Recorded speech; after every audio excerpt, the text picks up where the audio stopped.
Southie's glow up has made it one of the most expensive places to live in Boston and one of the hardest to actually enjoy.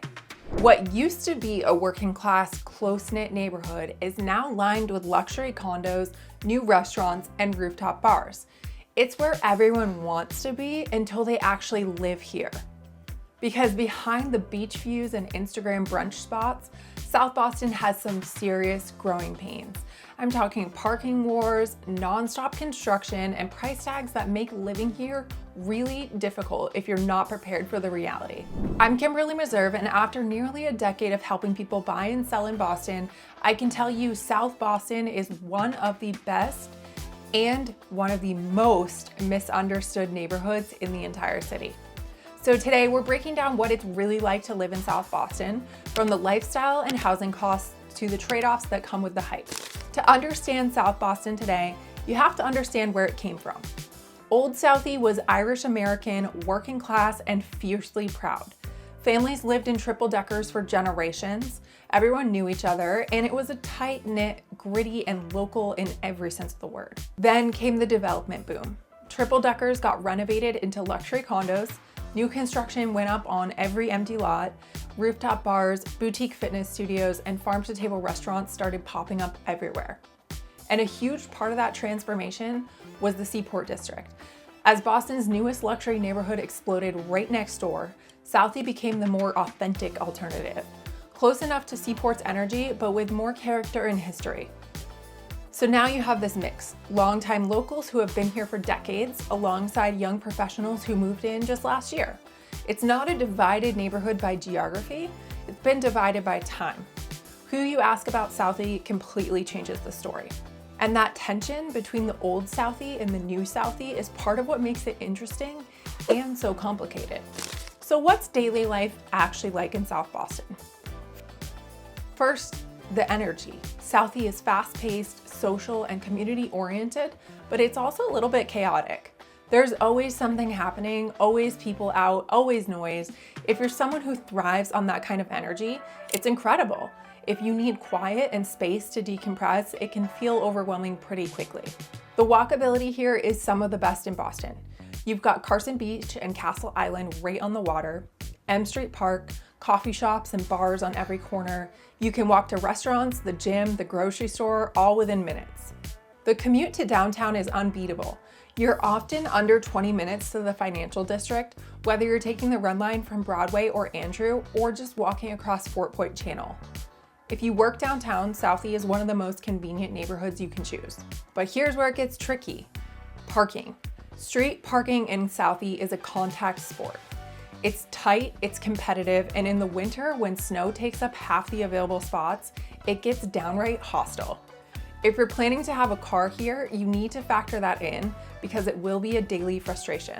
The roads are narrow, construction is constant, and because Southie is so dense, it can feel crowded and loud, especially on weekends when everyone's out.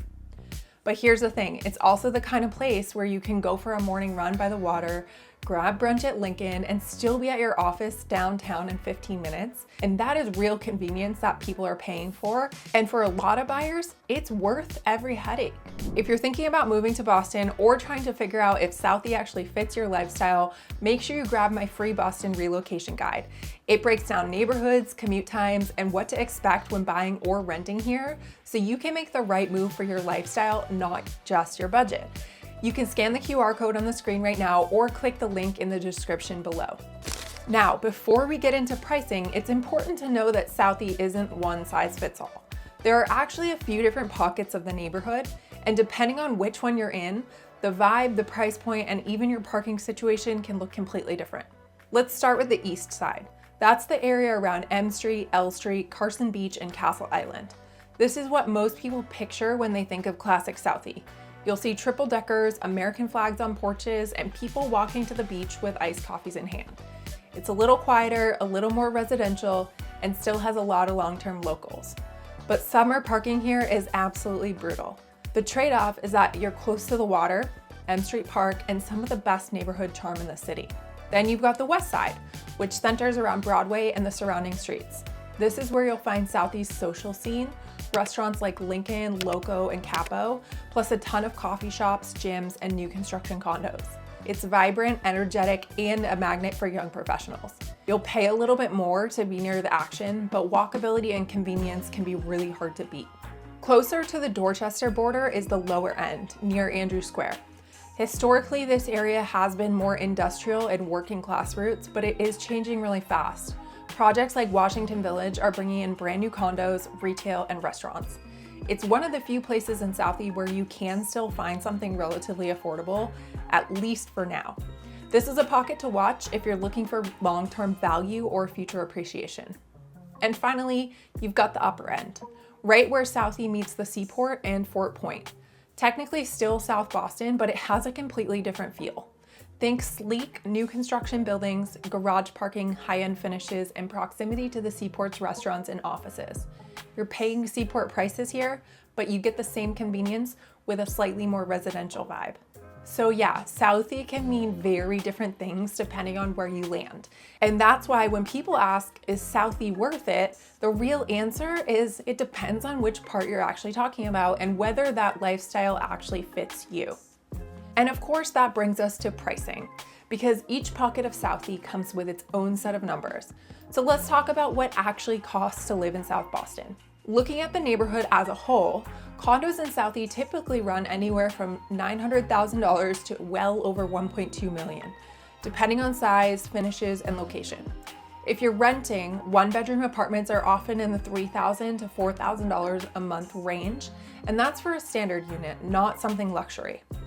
The inventory here is mostly renovated triple-deckers that have been converted into condos or newer construction buildings. Single-family homes are rare, and when they do come on the market, they're expensive and they move fast. So what are you getting for that price? High-end finishes, proximity to everything, and access to the waterfront.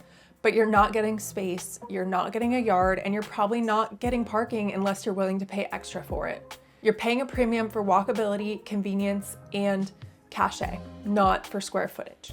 In Southie, $1 million might get you a renovated 2-bedroom condo with updated finishes and a rooftop deck. In Medford or Quincy, that same million could get you a single-family home with a yard, a garage, and twice the space. The question is whether what you're getting is worth it for your lifestyle. All right, so we've covered the challenges. Now let's talk about why people love South Boston, because when it works, it really works.